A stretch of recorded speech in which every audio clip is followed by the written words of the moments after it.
"My wife's family will live here for a while," said my son, so I moved out, but the next 3 days I came back with, "Yerk? What smell is that? So disgusting!" My daughter-in-law's voice sliced through the quiet like a jagged knife. I was in the kitchen rolling dough for oatmeal cookies, the kind Tommy always loved. Cinnamon and molasses filled the air, warm and familiar, clinging to my hands like memory. I had made these cookies for him every Sunday since he was 2. He was 6 now, tall for his age, full of questions, and always asking for just one more. The voice came again, louder, sharper. "We're finally going to make this place livable," my daughter-in-law declared, dropping throw pillows onto the floor like she was moving into a hotel suite. "No more old lady smell, and get your ancient books out. We're turning your room into a playroom." I froze. The wooden spoon rested in the bowl, its handle sticky with sugar and flour. I stared down at the dough, heart thudding softly, as if the sugar had curdled in my chest. My son stood beside the fridge, arms crossed. He looked older these days, more tired, more evasive. He rubbed the back of his neck and glanced away. "Just let them rearrange a little, Mom," but he mumbled. "It's not a big deal." I said nothing. I turned off the oven. No one noticed. No one looked at me when I set the tray aside. No one asked why I wiped my hands on my apron so slowly, so carefully, as if I were wiping off more than flour. I walked out of the kitchen and down the hallway, each step a little heavier than the last. When I reached my room, the door was already ajar. That was the first thing. The second was the bookshelf. It was gone.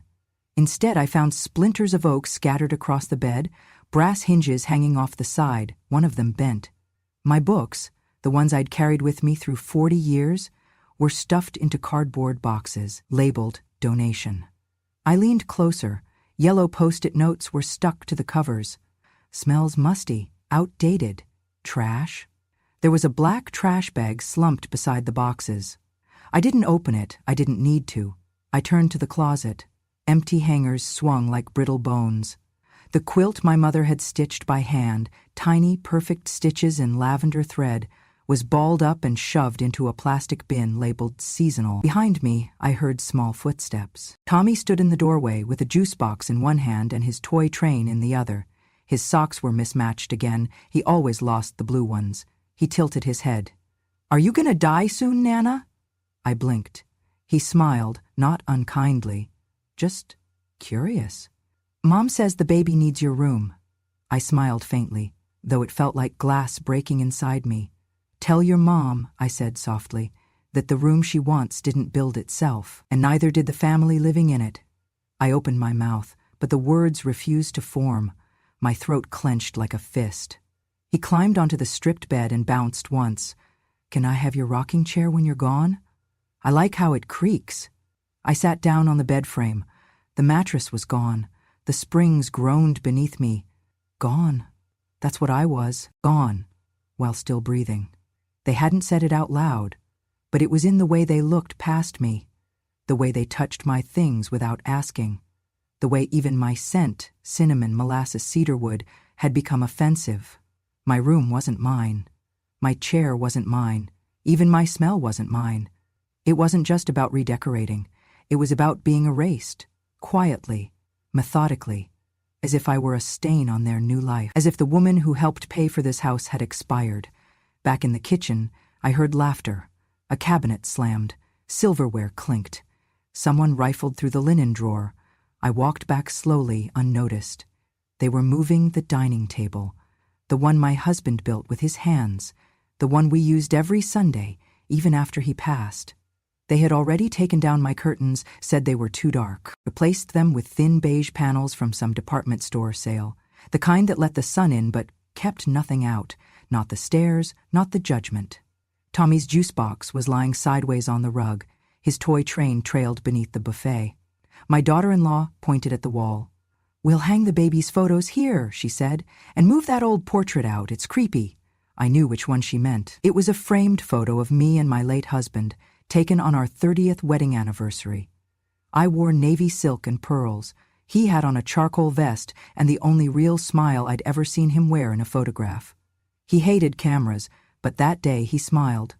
For me. "It's not creepy," I said softly. "It's my family. She didn't even turn. "We're building our family now," she said. "That was your generation. This is ours." I looked at my son, my only child.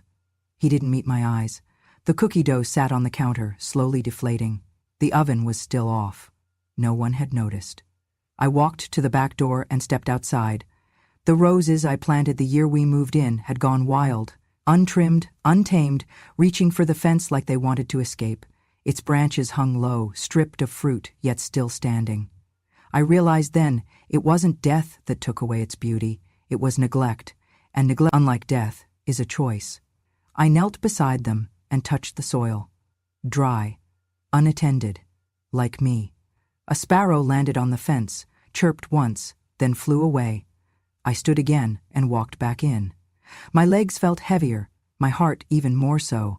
I passed through the house like a ghost no one believed in anymore. In the garage, my suitcase was already waiting, dusty, half-zipped. Someone had started packing it. A note was taped to the top in my daughter-in-law's handwriting. "Just for now, we'll figure something out." I didn't touch it. I went upstairs. Back in what used to be my room, I scanned the boxes one last time. One of the books had fallen open. A collection of poems. The page was dog-eared. I read the line, "They buried her while she was still standing." That night, I didn't eat dinner. No one asked why. I sat at the edge of the stripped bed, hands folded, eyes dry. The silence in that room was thicker than grief and deeper than death. But I didn't cry. Not yet. Before this house became their dream, it was mine. And before it was mine, everything I ever had I made with my own 2 hands. Not out of entitlement, not from inheritance, just thread, calluses, and grit. I was a seamstress for 28 years. The shop was no bigger than a single-bedroom apartment, tucked between a barber and a hardware store off Fairfax Avenue. The sign above it was hand-painted, slightly crooked, and the A in alterations had started to fade by the 2nd year. But people came, not because I was the cheapest, but because I listened. I measured with care. I remembered birthdays. I stitched stories into every seam. There were wedding gowns that needed last-minute fixes and Little League uniforms for boys who grew faster than their parents could afford to replace. There were prom dresses, pageant sashes, military jackets, and baby blankets patched with pieces of old shirts. Each thread ran through my fingers like time itself. My husband never liked the shop. He thought it distracted me from my real job, being a wife. He never said it out loud, but I read it in his silences. He worked maintenance for the city, came home smelling of grease and metal, and would eat dinner without looking up from the news. We weren't affectionate, but we endured. That's what marriage was for our generation. Not fire, but endurance. Then he got sick, the kind of sick where hospital bills stack like bricks on your chest and hope becomes rationed by the day. I closed the shop 6 months into his treatment, folded up every dress, gave away every spool, and locked the front door one final time. I sold the sewing machines first, then the counters, then the neon sign. When he passed, there was only $9,400, 0 cents, left in the account. And I knew my son, my only child, was barely treading water himself. 2 kids, a new wife, medical bills of their own, rent rising. He didn't ask for help, he just cried, and I offered. I remember the kitchen table conversation as clearly as I remember my own name. He came over with his shoulders slumped, hands shaking slightly as he poured the tea. "Mom," he said, staring into the steam. "We found a house in East LA. It's old but decent bones. They want $385,000, 0 cents. We can't get approved unless we come up with 20% down." I nodded once. Then went to the cabinet and pulled out the tin box. Inside were 3 things: my marriage certificate, the deed to the shop, and a plain envelope with "Do not touch unless you need it," written in my own handwriting. Inside that envelope was $120,000, 0 cents. Every penny I had saved over 30 years. His eyes widened when I slid it across the table. "Mom, no, I can't take that. That's your future." I smiled. "You're my future." And I said the only condition I had, give me a small corner in that house, a spot with a window where the sun hits in the morning. That's all I ask. He nodded. I didn't sign anything. I didn't want to. Trust felt stronger than paper back then. We bought the house within 2 weeks. I moved into the back bedroom, the one with light that poured in golden every morning, warming the quilt I had kept from my mother. I planted roses along the side of the fence. I bought a wooden chair for the porch, and every evening I'd sit there with a cup of peppermint tea and watch the neighborhood go quiet as the sky dimmed. They were good years. For a while.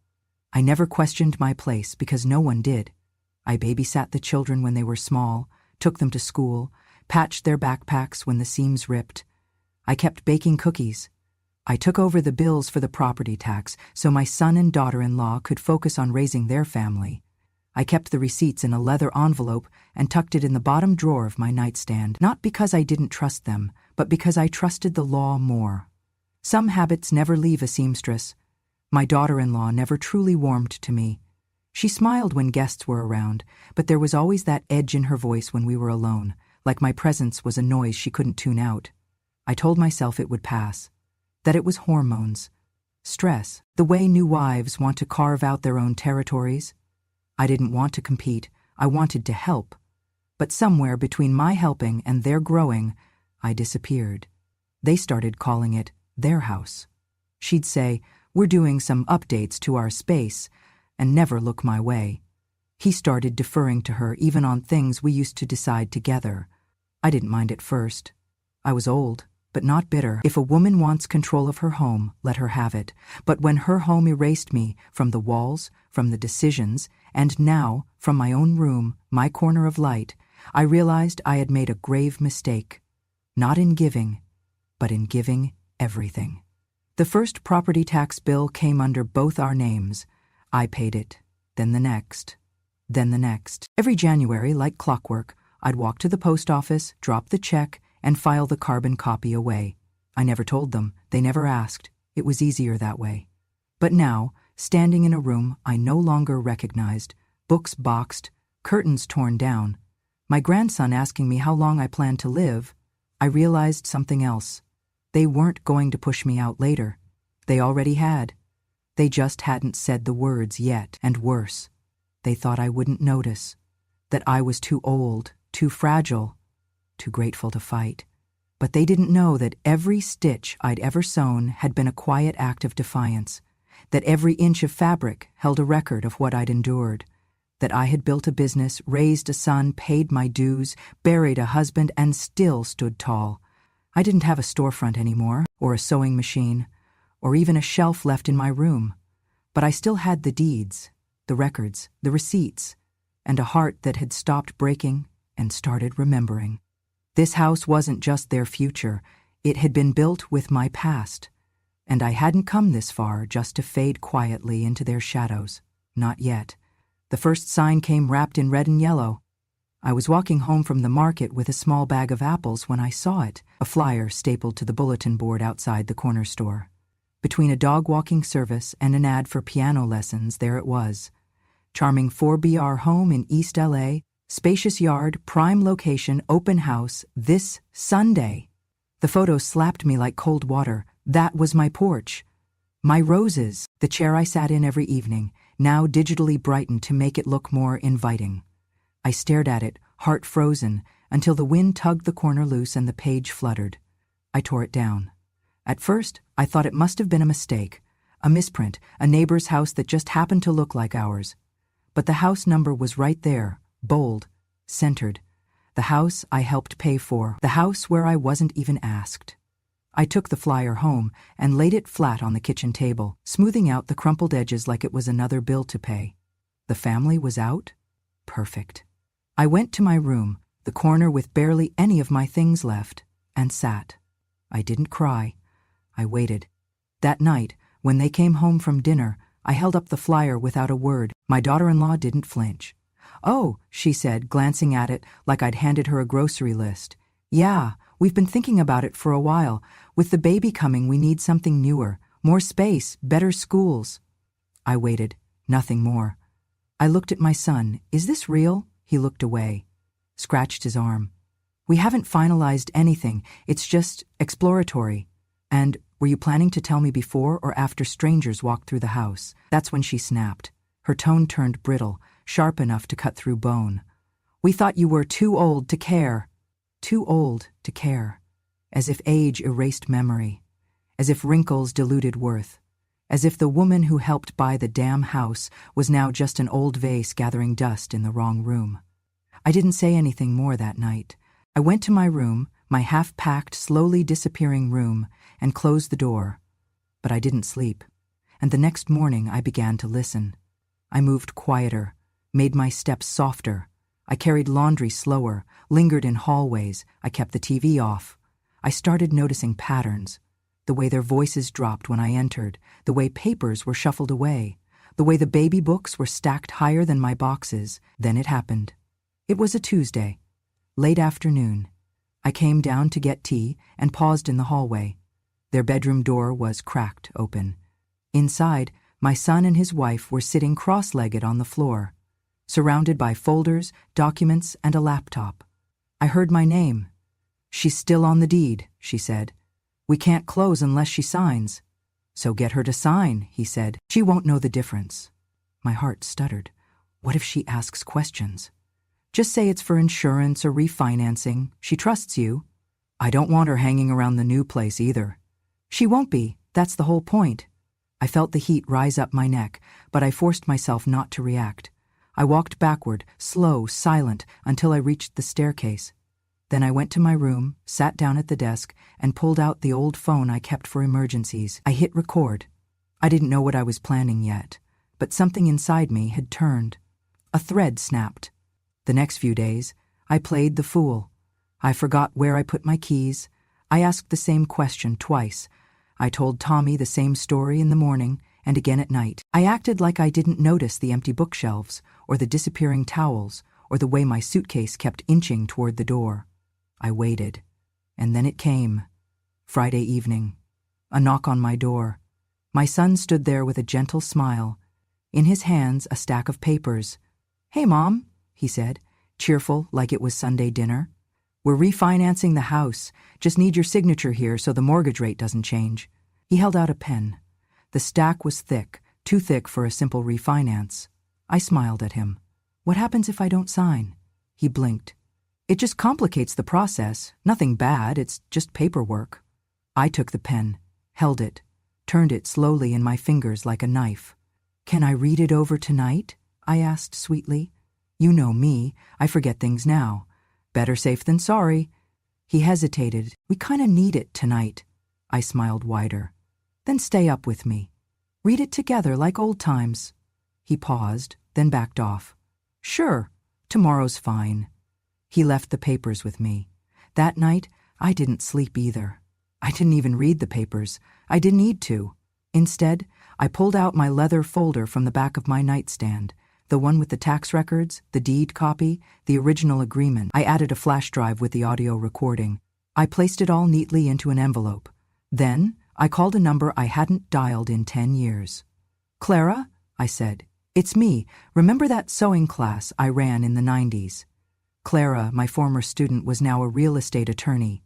"Do you still handle elder co-ownership cases?" I asked. She said yes, and she remembered everything, including the woman who taught her how to hem a line straight, no matter how rough the fabric. The next morning, before sunrise, I got dressed in my best blouse. I put on lipstick I hadn't touched in years. Then I packed that envelope in my purse, because they had made one mistake.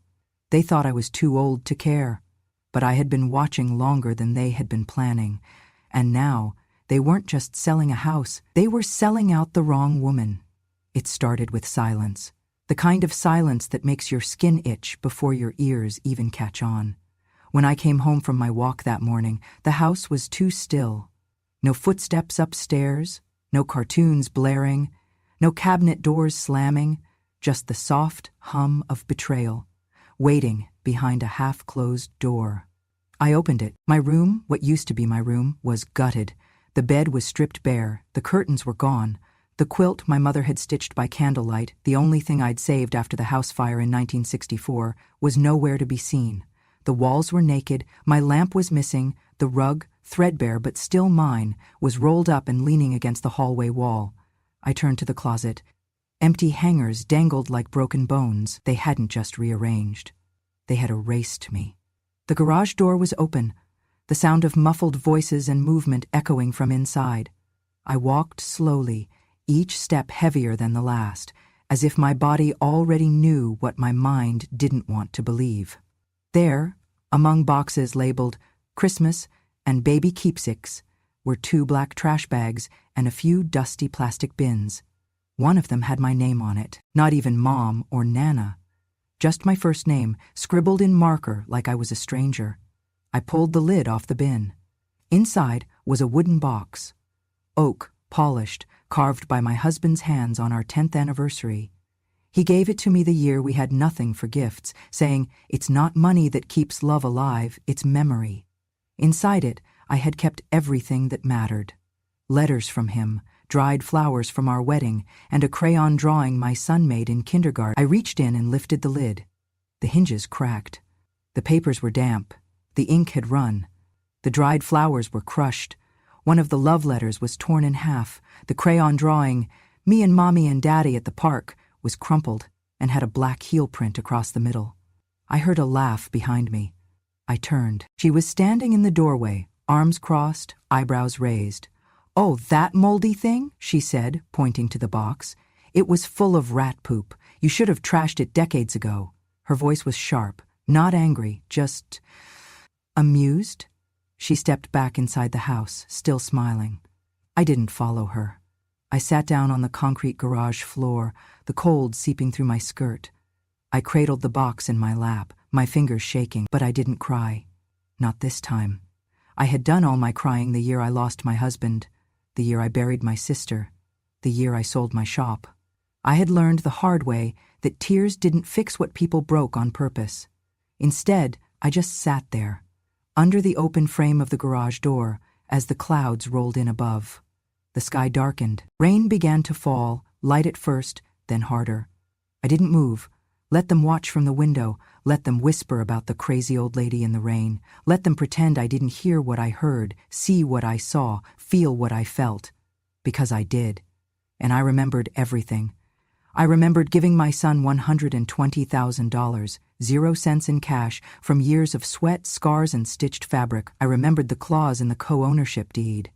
I remembered paying every property tax bill, not missing a single one, not even when it meant skipping the new hearing aids or the warmer coat. I remembered teaching my daughter-in-law how to swaddle her first child when she fumbled.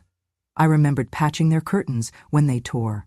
I remembered saying, "Take all the space you need," and meaning it. But most of all, I remembered what I'd told my husband before he died. I won't be loud, but I will be prepared. The rain ran down my sleeves.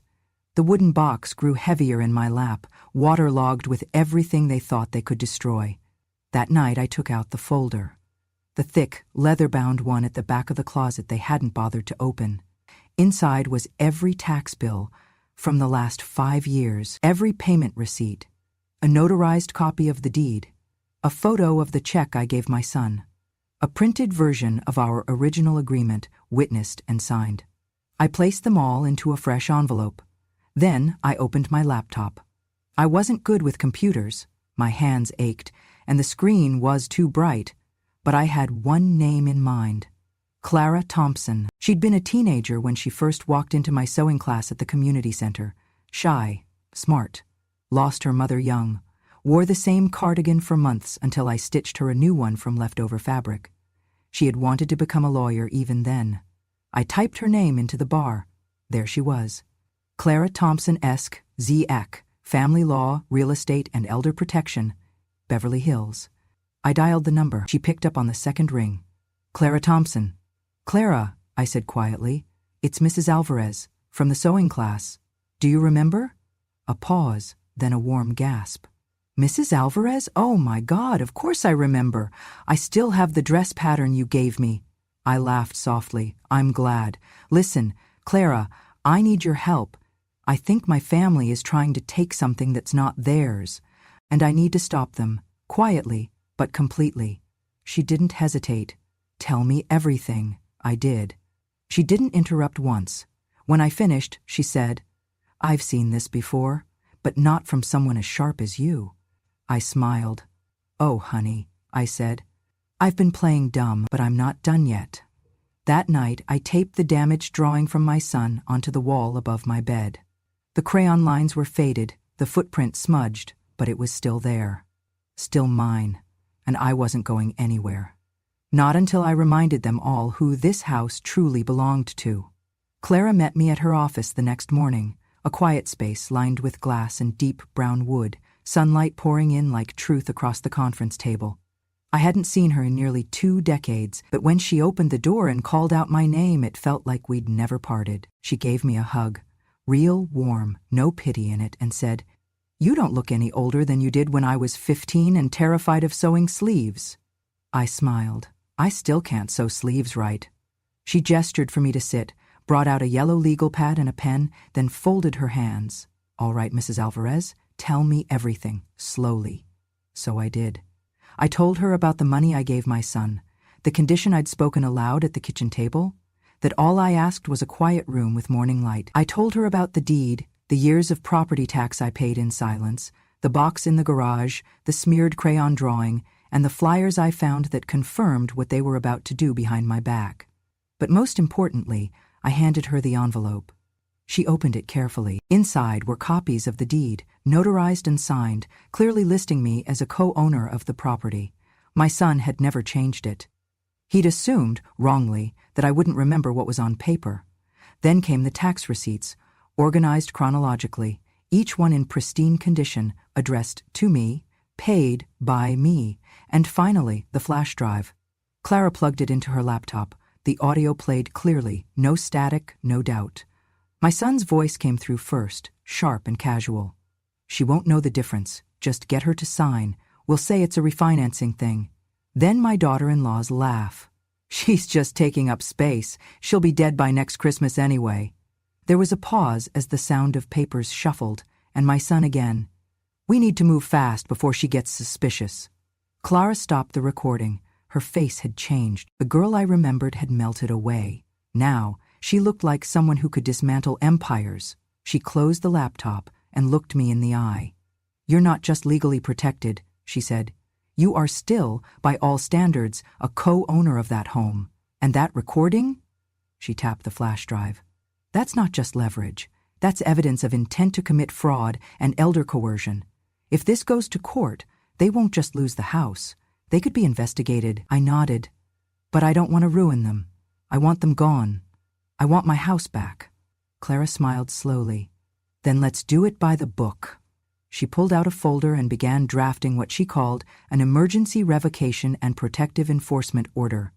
In plain terms, I was granting her full legal representation and power of attorney over my property share. Effective immediately, this would allow her to act swiftly on my behalf, file motions, send notices, and if needed, trigger civil eviction proceedings.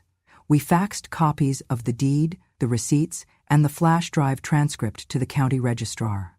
Clara submitted an official complaint to the Department of Aging and Adult Protective Services, just in case my son tried to twist the story.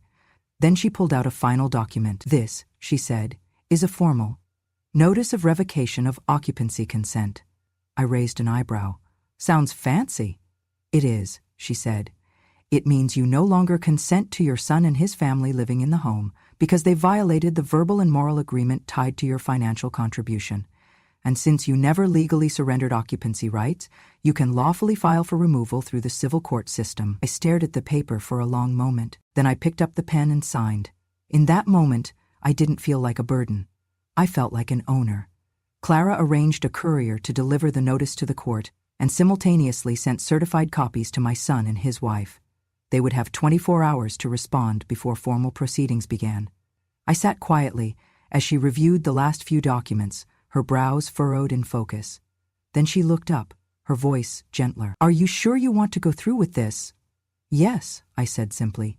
She paused. "Even if it means they hate you?" I looked down at my hands, the same hands that had stitched dresses, wiped noses, folded laundry, and handed over envelopes full of money without asking for anything in return. "Honey," I said, "they already do." She didn't argue. By the time I left her office, the clouds had parted. I walked out into the sun, holding nothing but my purse and the thin slice of hope that maybe, just maybe, truth still had a place in this world. That night I sat by the window, with the wooden box in my lap. I had cleaned it as best I could.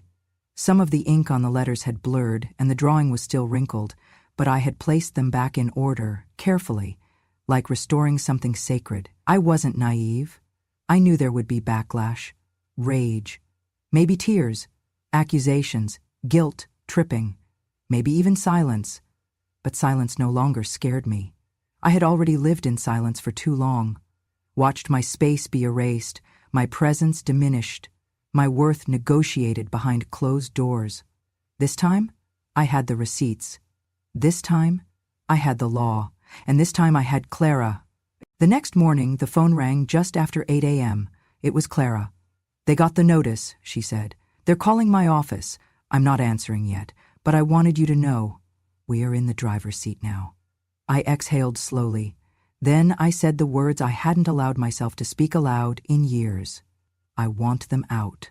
Clara replied, firm as stone. "They will be." I set the phone down and walked to the front door. The sun was rising again, same window, same light. But this time, it felt different. This time, I knew I wouldn't be erased. 3 days after I signed the papers, I returned home, not as a guest, not as a burden, but as a woman who had been pushed to the edge and chose not to fall. The morning was clear. The sky held that strange Los Angeles blue that looks painted on, like something too perfect to be real. I stood on the sidewalk in front of the house I helped buy, helped clean, helped keep warm, hands at my sides, shoulders square, heart steady. Behind me stood Clara, sharp in a dark suit, clipboard under one arm. To her left was a uniformed police officer, and beside him, a representative from the civil court, an older black woman with silver braids, reading glasses, and an expression that said she had no time for liars. We walked to the porch together. Clara knocked once. The door opened. My daughter-in-law stood there in leggings and a t-shirt that read, "Mama knows best." She looked from me to Clara to the officer and then rolled her eyes. "What is this, some kind of ambush?" Before anyone could respond, my son appeared behind her, blinking as if still waking up, his hair mussed, holding a coffee mug that said "World's Okayest Dad." "Mom?" he said cautiously. "What are you doing with them?" Clara stepped forward. "Mr. Alvarez, I'm Clara Thompson. I represent your mother, who, as co-owner of this property, has filed a revocation of consent and a formal motion for occupancy termination based on coercion and intent to commit deed fraud." He blinked again. "What?" The court officer spoke next. "You've been served. You have 24 hours to vacate the premises unless a formal objection is filed, though, given the evidence we're about to present, I doubt any judge will side with you." My daughter-in-law's mouth fell open. "What the hell are you talking about? She doesn't even own this place." I finally spoke, calm, even. "I paid the down payment. My name is on the deed, and I've paid the property taxes for the last 5 years while you called me deadweight in my own home." She scoffed. "This is insane. This is elder abuse against us. She's not even in her right mind." Clara raised a hand and pressed play on the speaker clipped to her tablet. I had been silent long enough. Silence had cost me my chair, my room, my dignity, but today my words would be louder than the walls they tried to push me out of. The recording played loud and clear. "She won't even remember what she signed, just fake her signature." Then my son's voice, "We need to move fast before she gets suspicious." Then finally her voice, "She's just taking up space. She'll be dead by next Christmas anyway." Silence, complete, total, crushing. My grandson peeked down from the stairs above. He looked confused, holding a teddy bear by one arm. My son turned pale. "Mom," he said, reaching toward me, that's taken out of context. You have to believe me." I looked him in the eye. "I may forget names, but not betrayal." He lowered his hand. Clara stepped forward again. "This home cannot be sold, refinanced, or otherwise transferred without her consent. You attempted to do all three. You used deception, intimidation, and withheld information from a legal co-owner. That's grounds for civil removal and possibly criminal charges." My daughter-in-law snapped.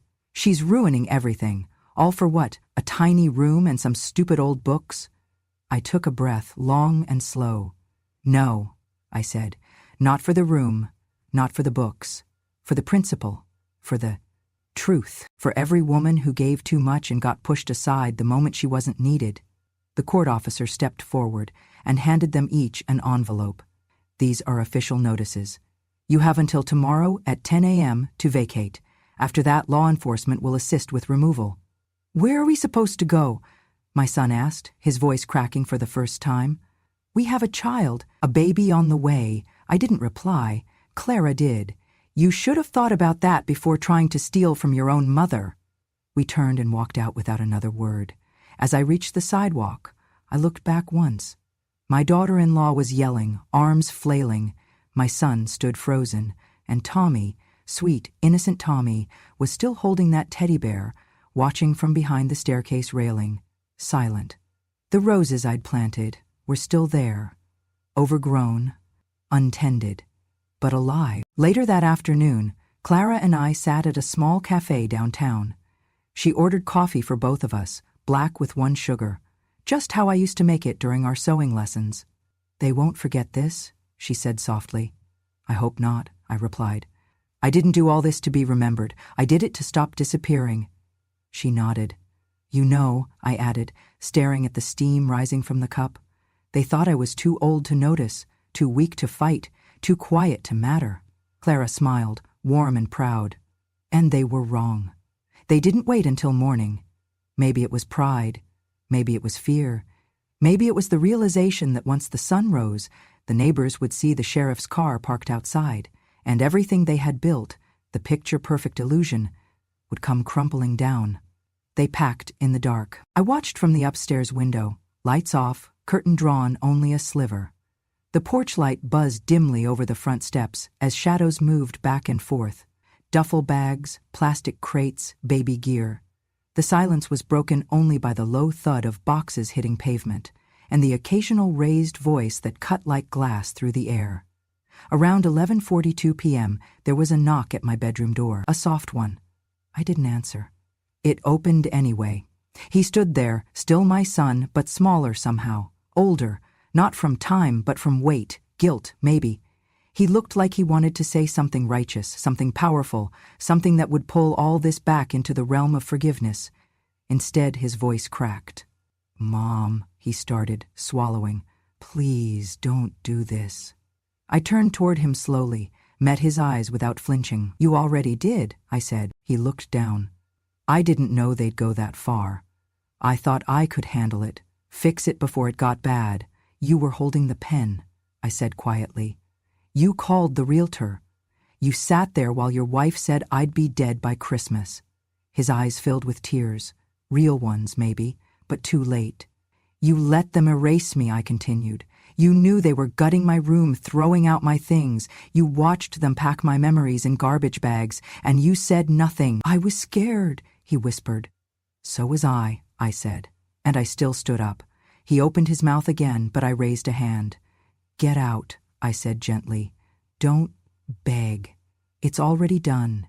He stood for a moment longer, then backed away, closing the door behind him without another word. 15 minutes later, someone slammed a suitcase into the front door. The whole house echoed with the force of it. Then came the screaming. My daughter-in-law's voice, shrill and furious, rang out through the hallway. You're heartless, you manipulative old witch. You think this is justice, ruining your own family, throwing out your grandkids?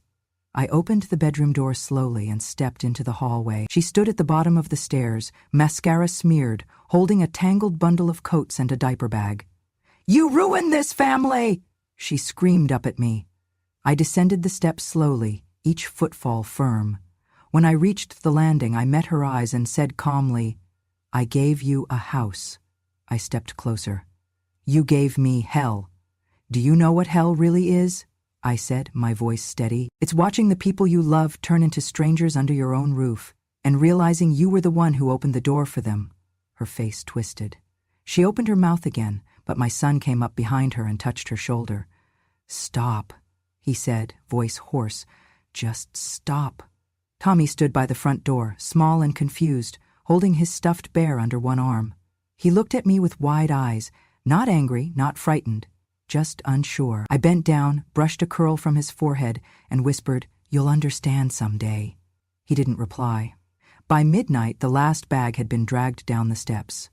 The front door slammed once, then again, then again. They couldn't get the stroller to fold right. The tension in the air was thick, like a storm that had already passed but left behind the wreckage. They drove off in 2 cars. The taillights disappeared down the street without a single glance back. When it was finally quiet, I walked through the house. It was strange how loud silence could feel after chaos. The living room was still. Toys half-packed, a baby bottle forgotten on the kitchen counter, a sock wedged between the couch cushions. I walked to the back door and stepped into the garden. The roses I had once tended were overgrown now, wild and unshaped. The porch swing creaked in the breeze. But it was the persimmon tree that stopped me. My husband planted it the year we moved in. It had always bloomed late, stubbornly, like it wanted to prove something. But now, it was withered, branches dry and cracked, fruitless and bent, forgotten. I walked toward it, rested my hand against the trunk. It felt brittle. "Me too," I whispered. The wind picked up gently, lifting the hem of my sweater. Behind me, the house stood still, every light off except one in the hallway, glowing dim through the curtain. It looked empty, but for the first time in years it didn't feel like it. Because now, there was no fear in the walls, no weight in my chest, no eggshells underfoot, just space. Real space. Mine. I went back inside and turned off the last light. As I walked through the now quiet rooms, I didn't think about their shouting, or the slammed doors, or the empty apologies. I thought about the little girl I once was, who dreamed of a home with windows that let in the morning light. And I thought, after all these years, I had finally returned to it. I sold the house 2 weeks later. The market was hot. Everyone wanted East LA, with its promises of character and charm and potential. Funny how no one could see its value when I first helped pay for it. But now, it went for twice what we bought it for. A cash buyer, no haggling. I didn't blink. The proceeds landed in my account with the kind of zeros that could have padded a retirement, paid for cruises or long weekends in wine country, but I didn't want any of that. I wired it all into something better. A foundation. Widows with worth. A name I chose on purpose. Not because I saw myself as a victim, but because I had met too many women like me in quiet laundromats and community centers, sitting on metal chairs with hands folded in their laps, swallowing their sadness, while their children made decisions around them like they were already ghosts. We help women over 60 get legal representation, housing support, financial counseling. We don't give pity, we give power. Because when a woman has given everything and still gets erased, she deserves not a handout, but a second beginning. Just like I had. I bought myself a new beginning, too. A small house near the coast, just north of Long Beach. Nothing fancy. Just 2 bedrooms, 1 bath, and a porch that faces the morning sun. There's a salt wind that comes through every evening, brushing the curtains and cooling the tile floors. At night, I can hear the ocean breathing, soft and steady, like an old friend finally at peace. The day I moved in, I carried only a few things. A worn wooden box, a bag of clothes, the envelope with my deed and documents, and a tin of rose clippings. I planted the roses on my first morning, beside the front fence. The soil here is different, sandier, looser. But I dug deep, placed the roots with care, and whispered to them, "We've got room now. You don't have to fight anymore." Then I hung the sign. I carved it myself with a borrowed knife and an old cedar plank I found at a flea market, stained it with linseed oil, hammered it into the post beside the mailbox with my bare hands. It reads, "This house was funded by a burden. Enjoy the silence." Some days, neighbors ask about it. I just smile and say, "It's personal." They nod. They don't push. I've made friends with the woman next door. Her name's Louise, divorced, retired math teacher, great with succulents. We share coffee on Sundays and complain about how loud the seagulls are. I think she knows, deep down, that I've lived through something, but she's kind enough not to ask unless I'm ready to tell it. Inside, I kept only what mattered. One of those things was a drawing, crayon on yellow paper smudged in the corner. A stick figure version of me with curly hair and arms too long, standing beside a boy in a red shirt with big, lopsided eyes. in blocky handwriting at the bottom, "To Nana, you make everything warm." Tommy gave it to me when he was 4. They had packed it in a trash bag. I had pulled it out before the movers came, smoothed it flat, pressed it between 2 cookbooks during the night, and tucked it in the side of my suitcase like a heartbeat. It's taped to my refrigerator now, right next to a grocery list and a coupon for canned peaches. And every time I pass it, I touch the edge, like lighting a candle. I don't know if Tommy will remember me the way I remember him. Children forget things quickly, or they're taught to. But that drawing, that memory belongs to me. Untouched, undeniable. Sometimes I get letters from women in Texas, Ohio, Montana. Women who saw the story Clara quietly leaked to the local news. Elder woman reclaims her rights after deed fraud attempt by son. They write things like, "You gave me the courage to say no. I filed for co-ownership of my house this week. I left the room they told me to die in." I keep those letters in a blue folder beneath my desk. I don't reread them often, but I like knowing they're there. Proof that silence doesn't have to be the end of a sentence. I never spoke to my son again. Not because I hate him, but because I love myself more. He made his choice, and I made mine. Some lines, once crossed, don't get redrawn. They just stay there, etched into the ground like a property line no one can pretend not to see. Every now and then, when I'm out watering the roses or sitting on the porch with my coffee, I think about the house on El Camino Street, the one I helped build, the one they tried to take from me. I wonder if it ever stopped echoing after we left. I wonder if they hear my voice in the floors. And then I let it go. Because this house, this little home with salt in the air and sunlight on the sill, is mine. Truly mine. It was paid for with dignity, carved from memory, and built not on guilt or fear, but truth. And that, I've learned, is the strongest foundation there is. I built that house with love. I left it with truth. And I live now with peace. Thank you for staying with me until the very last word of this story. If you believe that grandmothers, strong, quiet women who were overlooked but never powerless, deserve to be heard, then don't forget, subscribe to Grandma True Stories. Turn on notifications so you never miss another emotional, powerful, and deeply human story from grandmothers across America. And if you've heard or lived a story that's never been told, share it with us, because here, every grandmother has a voice. Grandma True Stories, where her silence becomes a story worth telling.